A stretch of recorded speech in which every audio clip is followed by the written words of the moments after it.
Hey, what is it, be sexy beast? GhostSickness, Tristan here, and today I'm bringing you guys a vlog on Wednesday, fucking November. Man, I don't even know what day. What day is it today? Anyway, guys, I'm bringing you a vlog on Wednesday, November 18th, and it's gonna be a pretty interesting day. So I'm about to go to my first class of the day, and then I'm gonna go to the mechanic, get my car fixed. Finally, there's one thing I haven't fixed from the beginning because I didn't know what it was initially, and then we did another inspection, and then they figure out what to fix. So I'm fixing that today.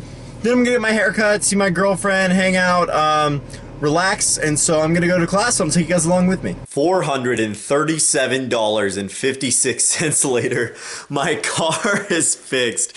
So you guys, I finally fixed the check engine light, or the service engine soon, on a BMW light that I was running into on my car. So basically, this light came on the way home from the dealership. So not during the test drive, not during any of that, during any of the other drives. It came home on the way home from the test drive. And so, you know, I got the car inspected, and it was a full-scale inspection, brakes, everything, like everything. They checked everything, air filters, this, that, spark plugs, everything, dude, in the car, air conditioning, windows, functionality, buttons, that kind of thing. They checked everything, right? So during that inspection, they didn't find out why the check engine light was on. They thought it was because of cheap gas, but I've only put Chevron gas in the car, and I've always used, you know, Supreme or Premium or whatever gas you're supposed to put in a car like that.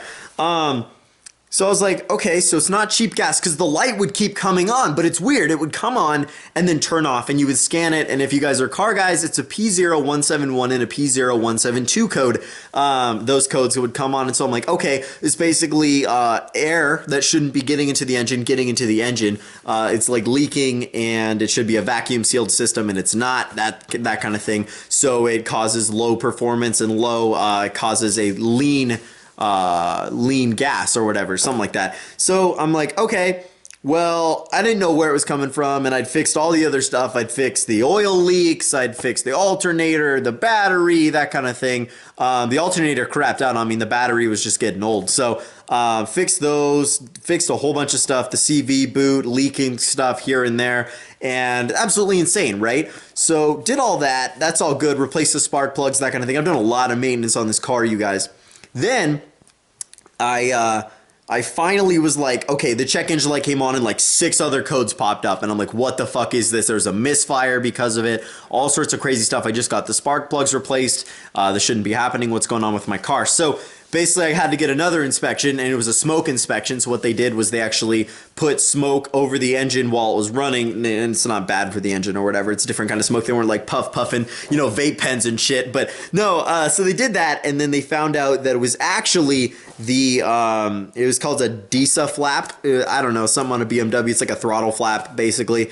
And they had to replace that. So finally replaced that, and then this other like little housing thing, and I am leak free. So if the check engine light comes back on, 1, I'll let you guys know, and 2, I'll probably break down and start crying because I have literally bought an endless money pit. Now, I mean, you throw money at cars, right, for gas and insurance and stuff like that, but this is just down the drain, dude. It's just maintenance just to keep it going. That's like constantly upkeeping a computer, and like, oh, I'll replace the hard drive, oh, I'll replace the motherboard, oh, I'll replace the, you know, CPU or whatever. At the end of it, it's just not even the same computer. So yeah, guys, that's kind of a struggle, but it's over, it's done now, and if I get a check engine light, I'll probably cry, but that's it. I'm just chilling at home. It's just past 11:30. Probably gonna get some food. I'm pretty hungry. I didn't really have breakfast this morning.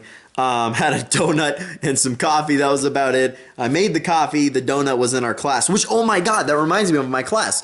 So we actually did an activity, and I don't know if you guys have ever done this in physics class or whatever, in science class, is basically where you build a protective housing for an egg, and you drop it off a certain height, and if it survives, you win, you get credit, and you win, and if it doesn't survive, you fail, and you don't get credit, right? So basically, we were assigned groups, small groups of 5 or whatever, and our task was to take a bunch of weird arbitrary items that we actually voted for. So, okay, so she had a bunch of items like paper clips, tape, string, a manila folder, like a little piece of cardboard, that kind of thing. And you were supposed to make a device that would make an egg survive off a 20-foot drop onto concrete down a stairwell.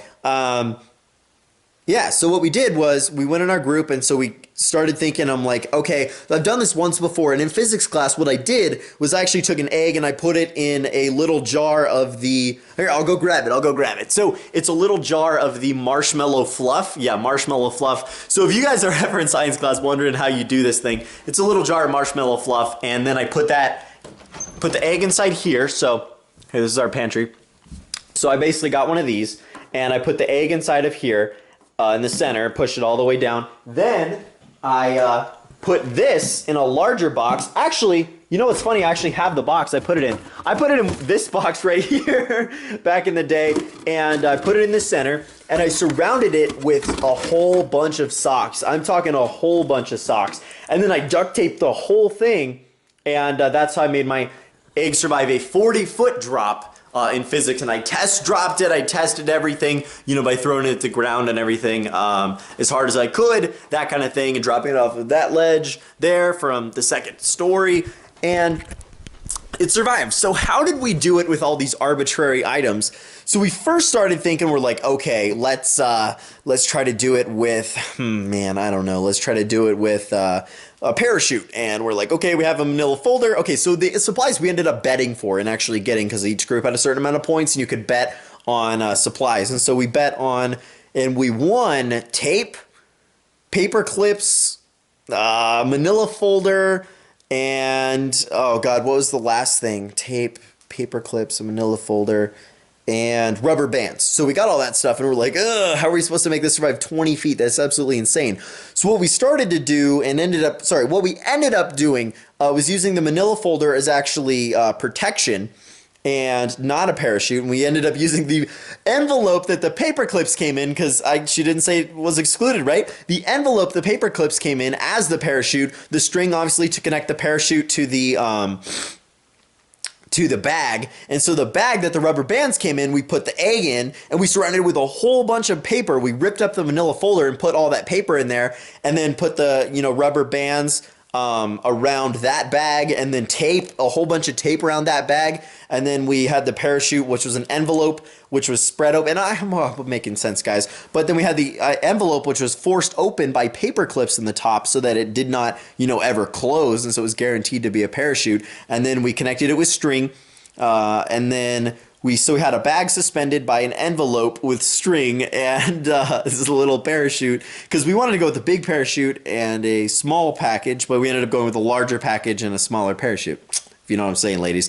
But anyway, so we did that, and we go up to the balcony, and what we did was we taped all the way around. Like, there was rubber bands around the bag, there was the egg in the bag, there was all the manila folder scraps, and then we ended up putting little springs on the bottom. So we wanted it to fall perfectly straight down. So if you guys don't know, if you ever try to crush an egg top to bottom, it's almost impossible. I can't do it with my hand personally, but I don't know if you guys are strong enough to, but you can crush an egg on the side easily, right? That's why they stack them top to bottom. So anyway, we put the egg in there, and we actually used paper clips kind of in a curved section like this on the bottom, and taped as little shock absorbers, as little springs on the bottom of it. So when it hit, they would crunch instead of actually just taking the blow. So we did that, and actually 2 out of 3 groups succeeded. Our group was one of the groups that actually the egg did not break or crack or do anything. It was miraculous. We had to like cut the egg out of there because we'd taped it so much and used so many rubber bands and shit.